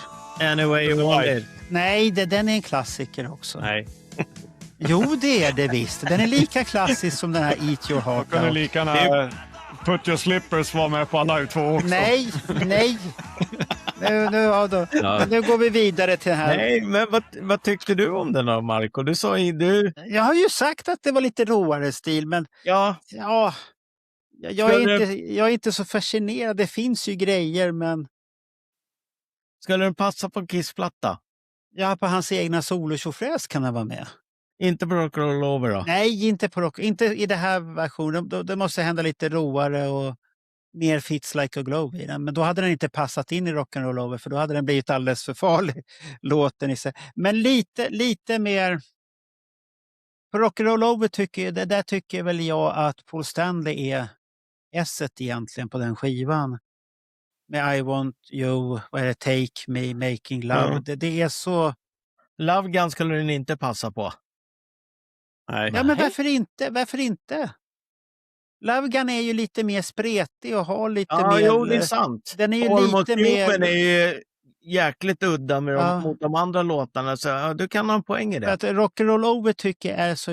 Den är hård rock'n'roll. De ska visa att Destroyer var bara ett misstag. Fast det hette så, men sen har man omvärderat och sagt nej, Destroyer var en lyckoträff och Rock'n'Roll Over skulle vi bevisa att vi kunde spela rock'n'roll fortfarande. Jo, vi vet ju alla hur det lät när Rock'n'Roll Over och Love Gun kom, att Destroyer, precis som du säger, Destroyer, det var bara ett olyckligt misstag, så här kan vi inte ha det. I Love Gun hade den säkert kunnat passa, för den låter lite Love Gun-stil. Den är ju gjord under den perioden. Men definitivt på hans solalbum, för den har ju mycket konstiga grejer. Men jag tycker nog att den är för hård för hans soloplatta. Nej, inte så farlig. Nej. Nej, det är bara texten som är lite farlig där, men inte så farlig. Jag säger alla i 2 i alla fall. Fjärde sidan. Ska du förstöra den sidan här nu? Nej. Fan. Ja, det ska man. Den har ju All American Man, vad är det sen? Anyway you want it. Men det är ju... det är väl det svaga. Ja, det är svagaste kortet. Men nu är det en klassiker ändå. Ja. Vi hade kunnat stoppa in den här och tagit bort den Kiss Me då på Love Gun. Nej. Nej. Varför ska den vara kvar helt plötsligt? Den är ju bra. Det är ju också en cover. Ja, du vet. Vad är det här, Johan? Nej, den Kiss Me kunde vara tagen. Den rörs fan inte. Nej, jag gillar den versionen, så att det är ingen. Det är den bästa låten på Love Gun. Ja, nu tar vi en ny låt, för tabletten har slutat att verka på Johan. Nästa låt är ju den största besvikelsen i hela boxen, för den här var ju en sån här låt som var så här mytomspunnen och det här skulle vara så jädrans bra, och sen när man fick reda på att den här skulle vara med i boxen, det var ju redan julafton. Tills man hör det här, och då är det här förbannade jävla riffet från Daily Planet. men hur kan den vara så mytomspunnen och myter? Jo, den heter ju Mongolid Man. Ja, Bara men där- Joe Perry var ju med då som gitarrist. Ja, men Och han- låttiteln är ju jättedålig. Ja, men fick plus de att ju Joe ändra Perry, sen. ja, Joe Perry kan ju inte ens spela gitarr på den här inspelningen. Det Men låter därför han är chockad utav mongolidmannen. Så att vad är det här för något? Men det finns faktiskt ett band som fortfarande har en låt som heter så. Och de har inte bytt namn på den och det är Devo. Och deras låt Mongoloid. Ja. Den heter fortfarande det. Ja, herregud. Men vissa delar av texten här hamnar i spitsen i varje fall. Alltså han snodde några texter? Ja. Jaha, okej. Men jag ser att det Desbarres från Detective var med. Michael Desbarres. Ja, för att vi har ju haft med det på något utav dina årgångar, det bandet. Eller var det ett utav banden som Gene Simmons hade gjort någonting till? Ja, det var ju de du missade på quizen. Ah! Ja, Men- de hade varit med där, just det. Det var någonting sånt, ja. Då slänger jag in ett till namn i det här. Pamela Desbarres. Vad säger ni då? Vem är det? Ja, vem är det? Hon var gift med denna Desbarres. Och för den som orkar googla så här i smyg så kan jag berätta att hon har även skrivit en bok. Om? Vad? Vad har hon skrivit en bok om? Om mongolida män. Nej. Alla har hunnit googla på det här nu. Det är bara ni som sitter och tänker, vad fan snackar Bernt om egentligen? Det är hon som var groupin. Ja! Hon som var med Alice Cooper och alla. Ja, men då vet jag vem det är. Jaha. Ja. Vad du ser lycklig. Direkt när en groupie kommer på tal, då blir Bernt lycklig. Tänk att du har så billiga grejer. Groupie, oj. Ja, just det. Nej, men hon har skrivit en bok, det stämmer det. Ja. Okej, men nu sätter vi på den här fantastiska låten. Sätta på, ja, precis. Ja, nu kommer den. Lyssna på gitarrspelet här nu.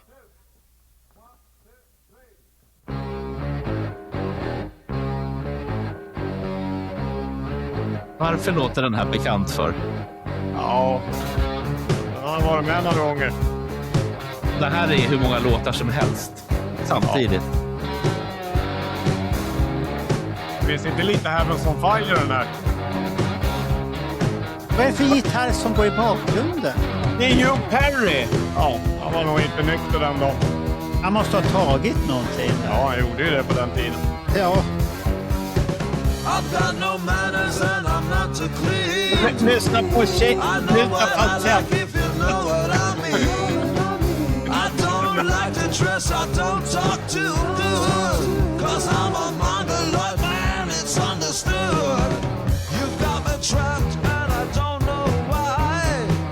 I know what to say but I can't lie.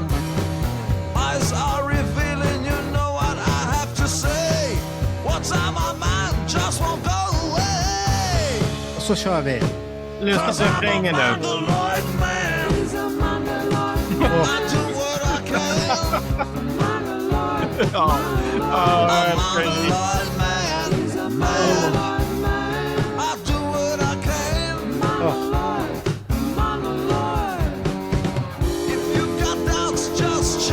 Det där är ju men jag har löst allas funderingar nu vad den här låten skulle hamnat på för skiva. Nu har jag det. Unmasked.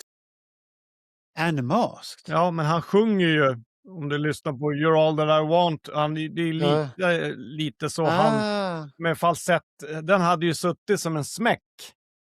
Fan också. Jävla den där falsetten är inte rolig. Den här låten hade du väl inte velat ha på Unmasked? Ja, vi nu sjunger falsett. Men hur ska de få bort den här mongolida mannen från låten?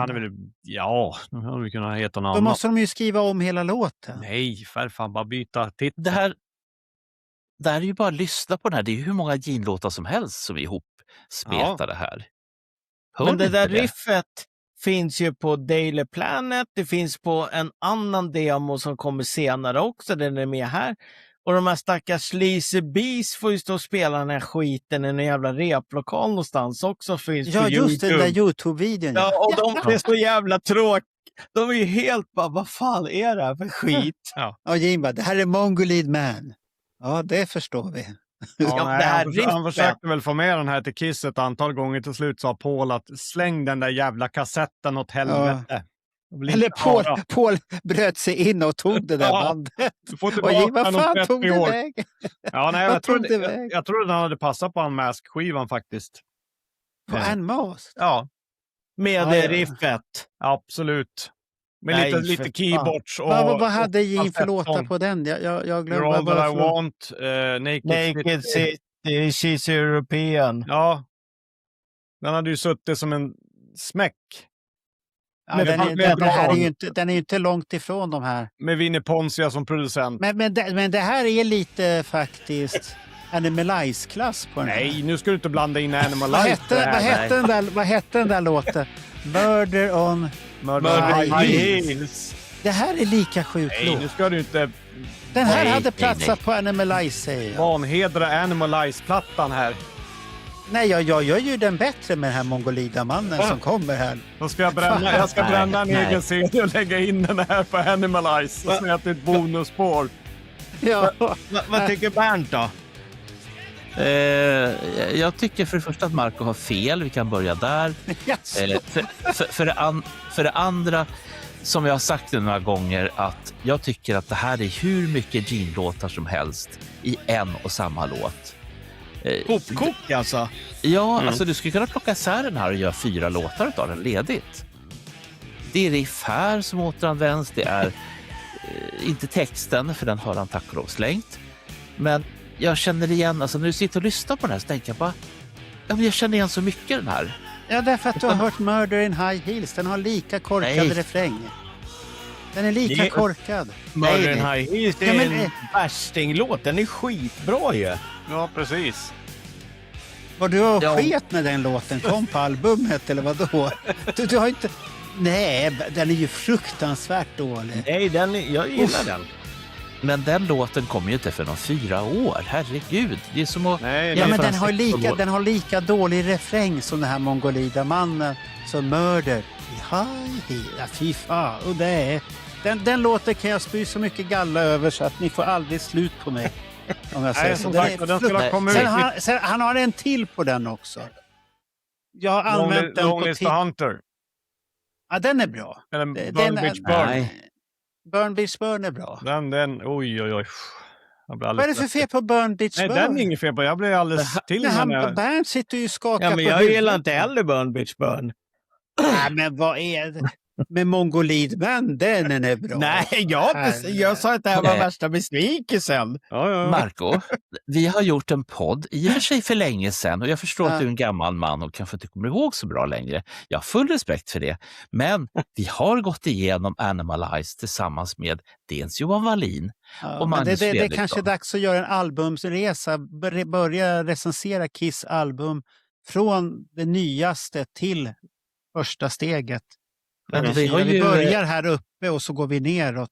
Och så kommer ni förstå att Murder in High Heels är... Johan Wallin får inte vara med i det avsnittet. Jag förstår det. Fast Marco, det är lugnt.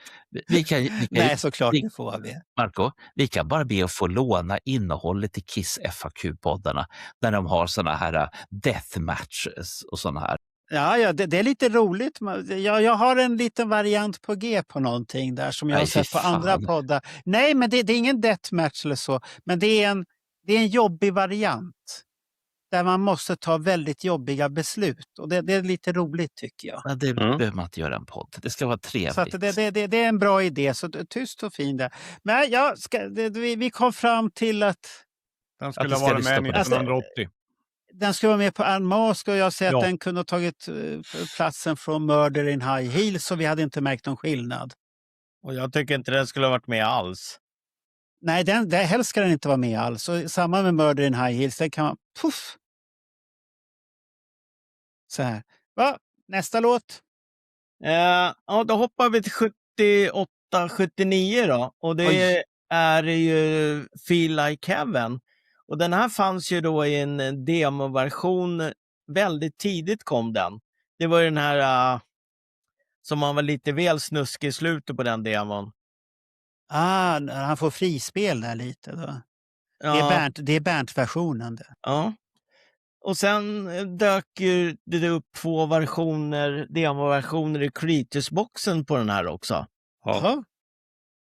Och sen har tydligen Gene och Bruce och Eric spelat in den här vid ett senare tillfälle också som inte finns tillgänglig. Men det här är den från 78-79. Och tydligen ska Gene spela bas och leksakssynt i den här versionen. Sen släppte ju Peter Criss den officiellt också. Precis, på sitt Let Me Rock You-album. Ja. Det var jag har för mig att Bernt hyllade den enormt, har jag för mig. För det var ju också när... Ja, säg det, Roger. Nu, jag vill höra att du säger det. Säg det. Nej, jag tänkte bara säga att när Peter spelar med Balls of Fire så spelar de ju här live med Balls of Fire. Ja. Det var sångerskan, vad hette hon? Jane Brooks. Hon hatade ju allting som hade med Kiss att göra. Ja. Nej. Det här var mellanläget som fick vara med där. Jaha, okej. Vad tråkigt. Ja, Bernt, vad trodde du jag skulle säga? Jag hoppades att du sagt att... Och så finns det en Vinnie Vincent-version på den här också. Nej. Ja, det kanske finns. Va? Nej, nu har du hittat på någonting. Det finns ingen Vinnie Vincent-version. Nej. Det är bara att nu den är outgjuta. Antingen har du köpt den där jävla boxen redan och sitter där hemma och fibblar på din Vinnie-box. Ja, nej, nu sätter vi på den här istället. Ja.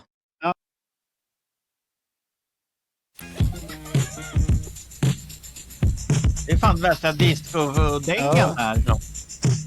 Yo. Trummaskiner i varje fall. Ja. Känns som det går lite för fort. Ja. Det är bra, då går den fortare. Feel like heaven.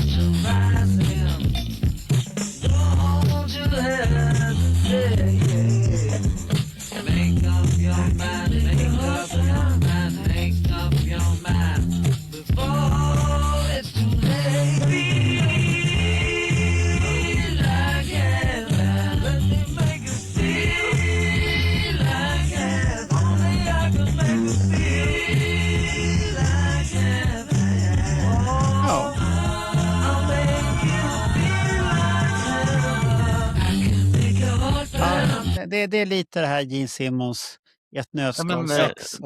Det här kunde vara faktiskt bra musik till Tinder. Tinderreklamen där. Feel like heaven. men Marco, snusket i slutet då? Fick vi inte höra det? Nej, det ska vi inte höra. Det är inte med här. Nej, det är inte med, Bernt. Så det är tur det. Inga sådana här snuskiga varianter som jag alltid vill ha. Nästa låt är ju från samma era och Gene har ju fått inspiration. Men vi har ju inte pratat om den här låten, vad vi tyckte. Nej, men jag ska bara berätta att han blev inspirerad av ELO, Electric Light Orchestra. Jaha, där ser man. Ja. Men den här... Jag har för mig att vi hyllade den här låten på Let Me Rock ju. Att Peter Criss gör den bra. Eller var den här en av våra negativa låtar på Peter Criss? Det kommer jag inte ihåg. Skulle den här passa på Dynasty då? Jag satt just funderade. Dynasty eller Unmasked. Igen. Fan, det blir en lång skiva den där från 1980. Det blir en dubbel vinyl. Nej, men det är lite grann alltså, hans sätt att sjunga. Och det gör han ju för sig på Dynasty-plattan också. Om Peter Criss hade sjungit den på Unmasked så hade det väl funkat? Ja, det hade kunnat... Att du kan ta bort Gene och så låter Peter Criss sjunga för att han gör det väl bra på Let Me Rock. Jag kommer inte ihåg vad vi tyckte om den versionen för jag har försökt förtränga allt med Peter Criss där. Kommer Bernt ihåg? Jag har för mig att den var bra. Alla de här jag är för bra. mig att vi var överlag väldigt positiva till den skivan faktiskt. Ja, men den är bra. Det är faktiskt en bra version av Peter Criss.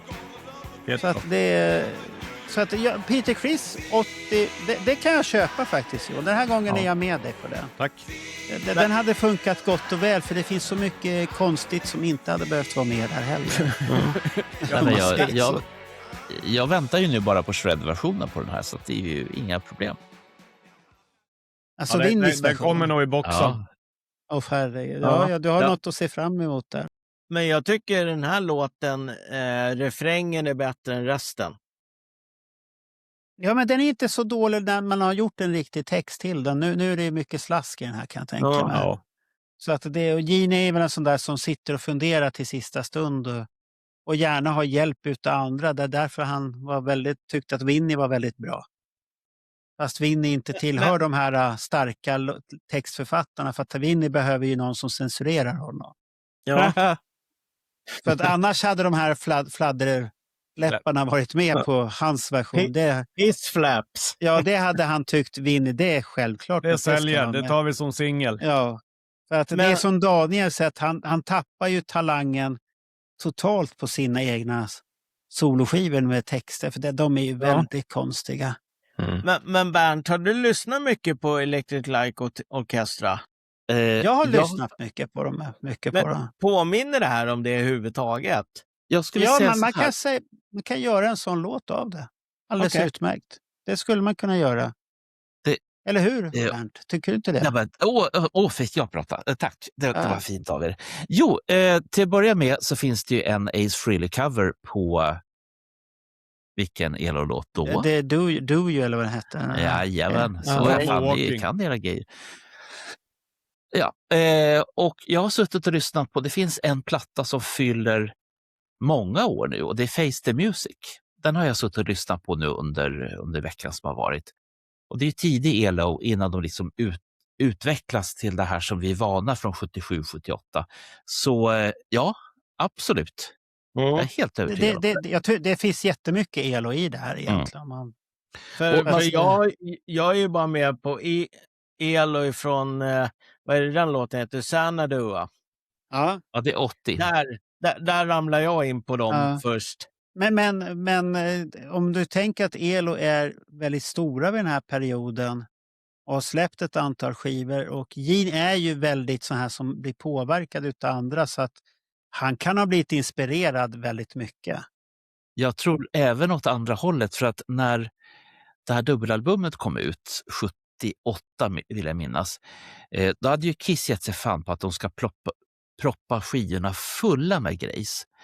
Och jag tror fan med att i det här fallet så slår ELO Kiss. För att det som ligger är ju inneromslag som är såna här tjocka rackare med mycket texter och mycket gott i gott. Och så finns det en sån här jävla mobil du ska bygga, och det finns en del annat skit i också. Så att det är fullt med grejer i det här dubbelalbumet. Det är de har ju det där rymdskeppet hela tiden. Ja. Fast rymdskeppet ser ju ut som det här spelet som fanns på den tiden. Ungefär som man ska göra med toner, färger. Så här, du. Det ser likadant ut som det. Så att det är det enda jag tänker när jag ser den, att det är en kopia på den. Och då är frågan, vilken kom först? Spelet eller ELO? Ja, det vet jag faktiskt inte. Någon får kolla upp det. Det är inte ta reda på. Men Johan, han var väl jättepositiv. Han tyckte han ska vara med på skivan. Ja, antingen eller Dynasty. Men den är... Fast spelade... Nej, det var... Vad var det för låt han spelade på i Dalhalla? Då hade han ju någon låt som var lite udda. Eller var det Van Halen-låten han drog fram där då? Vad tänker du på då? Jag bara tänkte, det var inte den här Feel Like... Nej, det var inte den. Nej. Då hade det varit julafton. Ja, för det var en annan jävla låt. Allting hade ju varit julafton på den konserten. Varenda gång han drog fram något udda kort så hade det varit julafton. Men ta ju bort allt det här. Ja, där har du de här skivorna. Om du stäng omslaget och visa framsidan. Där har du det här spelet. Ja, det är spelet. Du. Den där vinylen har jag. Och det roliga var att i min klass, jag var ju den enda som gillade Kiss i min klass när Mats hade flyttat därifrån. Då. Det var Mats och jag som gillade Kiss i klassen. Och det var mycket Madness, men det kunde inte jag säga att jag gillade när det Madness kom där. Det var ju inte okej, så jag var ju tvungen att vara hård. Sen lyssnade jag på Madness i smyg och sen hade vi Fredrik som lyssnade på El och han var jättestor och det kunde jag inte säga. Det lyssnade jag också på smyg hem. Man var ju hård sen. Jag var Kiss-fan. Ja, man ska stå för Kiss och så allt det andra. Vad dåligt. Så att, Vet du vad, Marco? Du var 13 år när den här kom. Du hade byggt den här, eller hur? ja, det hade jag. Där hade man haft sönder skivomslaget, garanterat. Och här finns instruktionerna. Ja. För jag vill berätta det någon gång förut att jag var i Kiss-fan i plugget eller så här skithård, så gick jag hem och lyssnade på ABBA emellanåt. Ja, men det var ju så man gjorde. Men ta det lugnt här, det är nästan jordbävning när du håller på. Eller? Ja, men kolla här, en affisch också. Det här spöar ju Kiss med vad som ligger i den här. Det är mycket lullen i den här Nu skivan. har de har ingen kärlekspistol i den där, Bernt, så den slår allt. Jaha, det är så det låter. Ja. Ja, nu tar vi nästa låt. Ja, det är från samma period, 78-79. Ja. Gypsy Nights. Oj. Och den ska också vara inspirerad utav Elo då? Ja, bägge två är från samma inspelningsperiod, så att vi får höra. Ja, vi lyssnar. Har du lagt undan nu, Bernt? Nu kommer det här nu. Ja, det är snart. Jaha, han ska stoppa in i plastficka också. Ja, jag spelar på mig. Ja, okej. Det ser lite tafatt ut, men vi sätter på.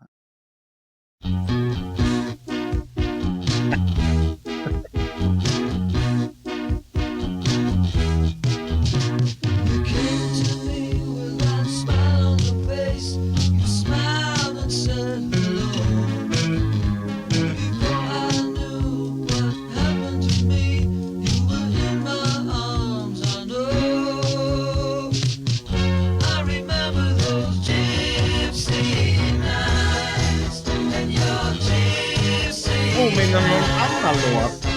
Ja, det här är ju Elo så jättemycket. Ja, det är det. Ja.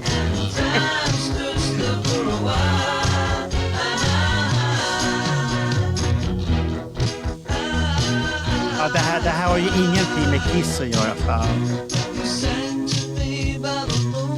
Ja, herregud. Ja, det där har ingenting med Kiss att göra. Kan det vara så att Gina skriver de här och försöker sälja dem till Elo? Ja, men tyvärr skriver han ju bättre låtar själv. Vad heter han som har Elo som den stora? Jeff Lynne. Ja, Jeff Lynne, han skriver ju bättre Elo-låtar själv. Ni kommer ihåg The Originals? De 3 första skivorna i en låda. Ja, hur kommer det sig att Elo har 3 stycken första skivor i en låda? Hur kan det komma sig, tror ni? Ja, de inspirerar varandra där. Kolla. Ja. Och den har du. Ja, som av en händelse. Bernt har mycket i sin volt. Du får bjuda hem oss allihopa i podden, så sitter vi hemma hos dig och dricker lite starkt och bläddrar i dina skivor. Det skulle gå bara låta kameran gå. Vilken film det skulle bli där. 6 timmar senare har vi inte kommit någon vart i samlingen nästan. Nej, fan, precis. Du har ju så jävla mycket grejer där. Så Marco, du tyckte det här var en plagiat, eller? Ja, det är Elo-sound, så det är läskigt åt det. Fast jag hade inte behövt skriva det, så hade jag sagt det på en gång, att det låter som det. Så att men nu när vi liksom pratar om det här, jag tycker det här är så intressant när vi pratar om Elo och kopplingen mellan Kiss och Elo som man inte tänker på finns där. Men det gör ju det, liksom den här jävla grejen. Det här är ju The Originals. Det är ingen snack om den saken. Ja. Och sen Lullull i den andra. Ja. Och så gör Gene låtar som påminner om det. Men de låtarna hade ingenting på en Kiss-skiva att göra, för då hade det blivit, nu har de blivit Elo. Skulle inte Gypsy Nights passa på någon skiva? Nej. Och inte Feels Like Heaven heller. Vad säger Johan då? Ja, jag säger 79-80. Ja, det är ju jättelätt att säga det, Johan. Det kommer så billigt undan. Alltså, det hade ju kunnat blivit dubbelalbum.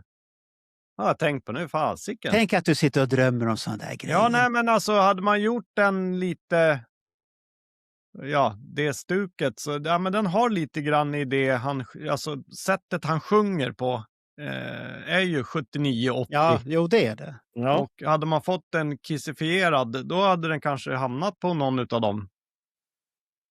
Eller så skrev han den som Roger sa, att han skrev den för att han ville sälja den till någon annan. Ja, det kan det ju vara också. Ja. För att det är bara en killgissning från mig. Jag tror att Paul sa nog nej.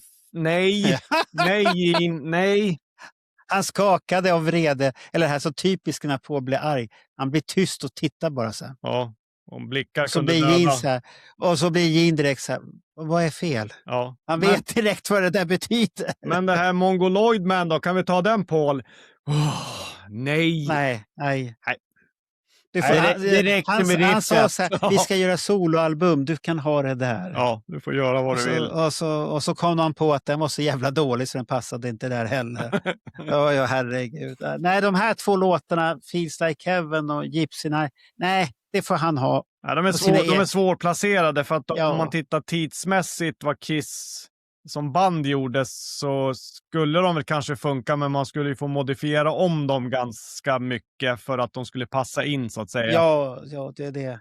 Men han kunde ha gjort det enkelt och släppt i slaskalbumet Asshole som hade så mycket konstigt i sig, så att då hade de funkat alldeles utmärkt i den. Ja. Men vi hade inte sagt någonting. Vi hade sagt det är Gene. Ja. Det ska låta så att det hade funkat. Ja, absolut. Fast det är intressant att han gör de här inspelningarna ändå. Ja. Vid den här tiden. Ja. Det är det som är det jag säger, det är därför Walton är så intressant, för att det spretar ju åt alla håll och kanter. Alltså det kan ju vara allt från Chuck Berry till men det kanske förklarar varför vi fans är lite likadana. Ja, att vi spretar åt men det är ju så. Paul håller ju ändå en ganska han är trogen en rak linje, och likadant med Ace, och Peter är väl också den som kan variera lite grann. Ja, spreta lite och men sånt. Men Gene är ju värst, alltså han kan ju han gör en rapskiva nästa år. Ja, han gjorde ju den här Firestarter, då håller han ju på att rappa och dumma sig. Och den låten vi sökte, det var inte Morning Light. Morning Light, ja. Och den är ju så här, vad gjorde den där? Den är ju jättedålig. Nej, jag tycker den är jätteskön låt faktiskt att lyssna på. Lyssna på den. Det visar ju att han är väldigt kreativ som musiker. Han skriver väldigt mycket och spelar in. Han börjar ju tidigt att spela in såna här saker. Och sen har han ju använt dem genom åren. Han har tagit riff från en låt och tagit någon textrad från den.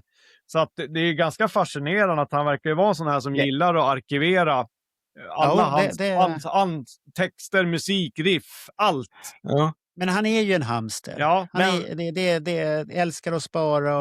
Det är väl den här lådan Alex brukar prata om. Ja, det han visar när Gene kommer och andra bara nej. Då kommer han med de där jävla riffen igen. Har han den där lådan fortfarande? Ja. Och känner att skulle elda upp den. Ja. Nej, men vad sa Bernt om låten? Bernt har varit tyst här nu. Jag sitter här och fantiserar, pojkar. Det måste man få göra. Alltså, jag följer direkt ner i ELO-lådan. Och så tänker jag som så här. Jeff Lynne, han har ju producerat ELO under decennier. Och man kan säga att Jeff Lynne har en väldigt säregen stil. Man hör direkt, det här är Jeff Lynne. Och då tänker jag som så här. Vad hade hänt om Eddie Kramer hade producerat ELO's Out of This World-plattan, det här dubbelalbumet. Och Jeff Lynne hade fått producera Rock'n'Roll Over. Ja, hur hade det låtit? Det hade varit en katastrof. Då hade Kiss varit slut. Ja. Eller? Då hade de fått gå tillbaka och säga att Destroyer är ett mästerverk. Redan på en gång. Vi skulle inte ha tagit den där i efter. Nej, det är lite för... Men nu tar vi sista då. Det är sista, den är från 79. Ja. Den här känner alla igen, för den kom några år senare. Ska vi lyssna på den då? Ja, absolut. Ja.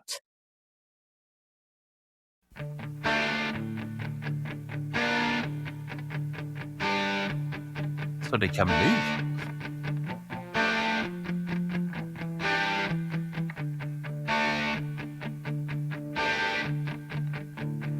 Only you can possess me.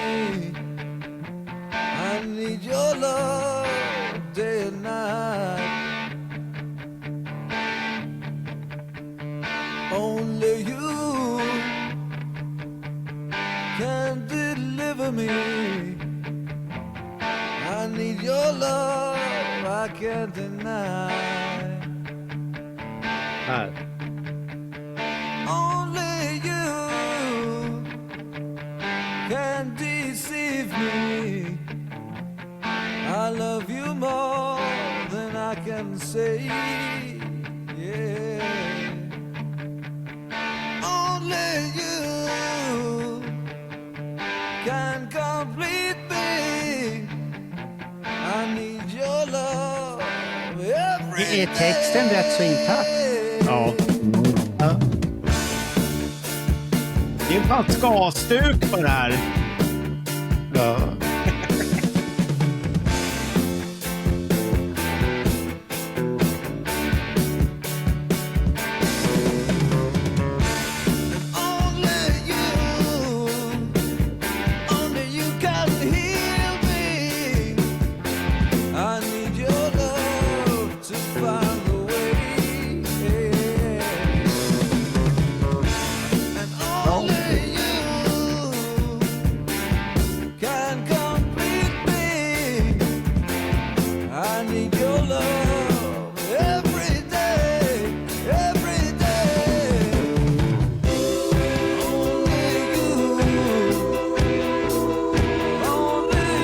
Det är ett sjukt solo i den här också. from your love. I can't stay away. Only you. Det där är lite konstigt. Det där. Only you. I love you more every day. Every day. De vill solos, va?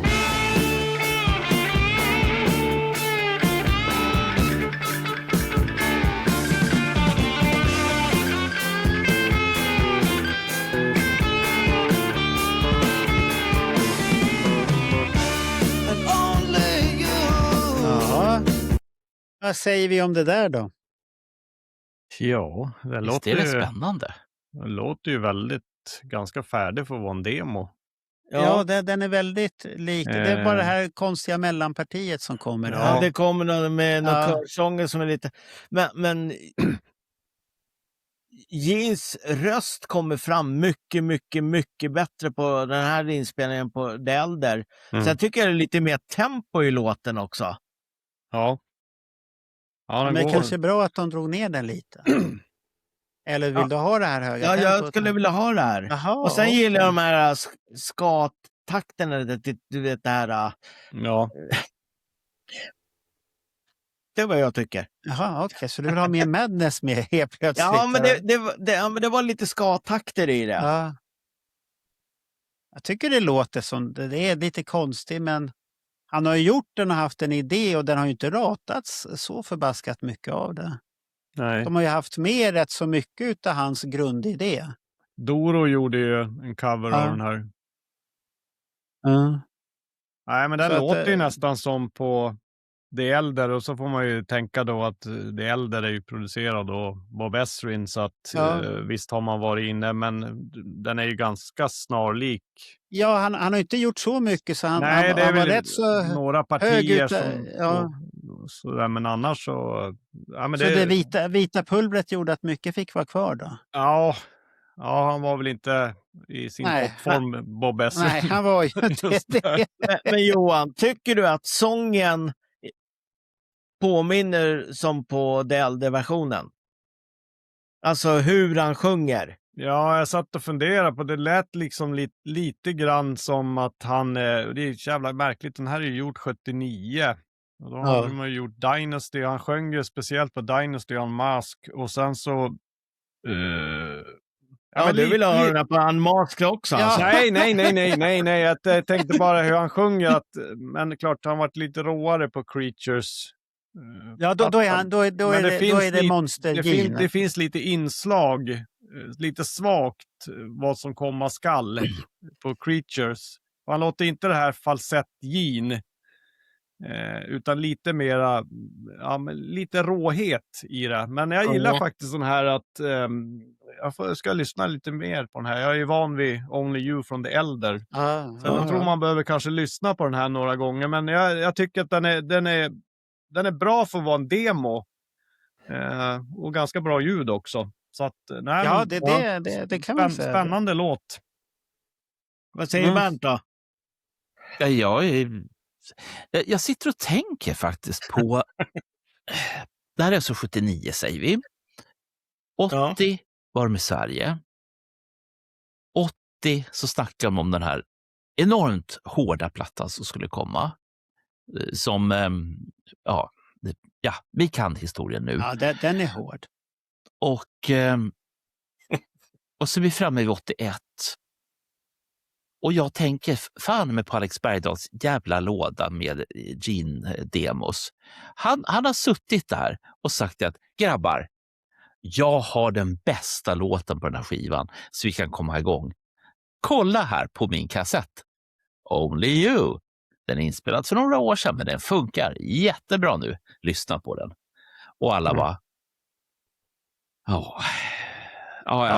ta den då. Då tänkte vi att han får väl göra sin grej här nu då. Ja. Så och då har de dissat alla de här hårda låtarna som man spelade in hemma hos Ace innan Esrin kom med. Det kanske inte fanns så mycket hårda låt. Nej, det var inte komplett men det fanns ju något i alla fall. Ja, men har vi sett någonting från det? Men vi har ju pratat om det, har vi inte det? Ja, men har vi hört låtar som skrevs då? Det enda jag vet att det är Roger som tog fram någon låt. Jo, det finns några, men det är inte mycket. Alltså. Nej, så att de hade inte kommit igång. De ville ju inte göra någonting. Nej, de ville ju inte göra det äldre egentligen. De var ju trött på... De ville ju vara på nattklubbarna. Ja, de var trötta på allt. Leka kändisar. Ja. Men undrar om han hade tagit fram den här låten till Dynasty-plattan, för det är lite osäkert när den är inspelad. Det kan faktiskt vara efter Dynasty släppt också. Ja, men frågan är om man hade den som ett förslag på 80 då. Du, där igen. Jävla 80. Det jävla skiva. Men till Unmasked hade det ju inte passat riktigt. Nej, men Gene tänker väl inte så, utan han kommer med sin kassettlåda och så det här är mitt senaste, så säger Paul, nej, men den där passar inte in i plattan.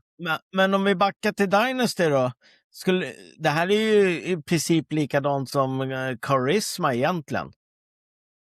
Ja, det...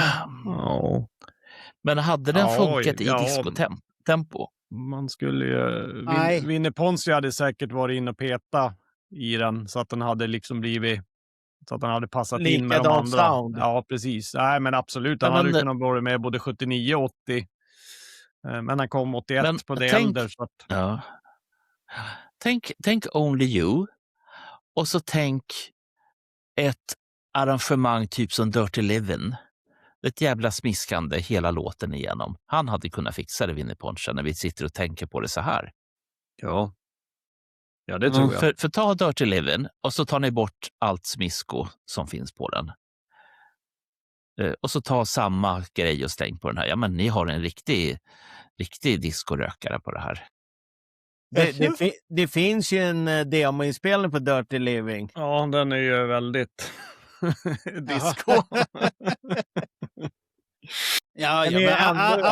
Allt går att göra disco, så det är inte det som är problemet. Nej, men det är som sagt, frågan är ju om han presenterade det på någon av skivorna innan det äldre, eller om det liksom bara han hade den här kassetten och så tyckte vi kanske, han spelade väl upp kanske lite låtar för Bob Ezrin, och Bob Ezrin tyckte att men det passar väl in i det här så kallade konceptplattan. Ja. Jo, men om man tittar som Gene har skrivit manus till någon form av film eller någonting, då har ju han i princip valt sina egna låtar för att det ska passa hans koncept. Så. Då fick han med sin kartong helt plötsligt. Men alltså Bob Ezrin kan ju ha varit in och peta lite grann i Only You och sagt att vi kanske ska ha de här partierna, det ska låta så, men han tycker att det är grund och botten en bra låt. För de här konstiga partierna är ju inte med sen.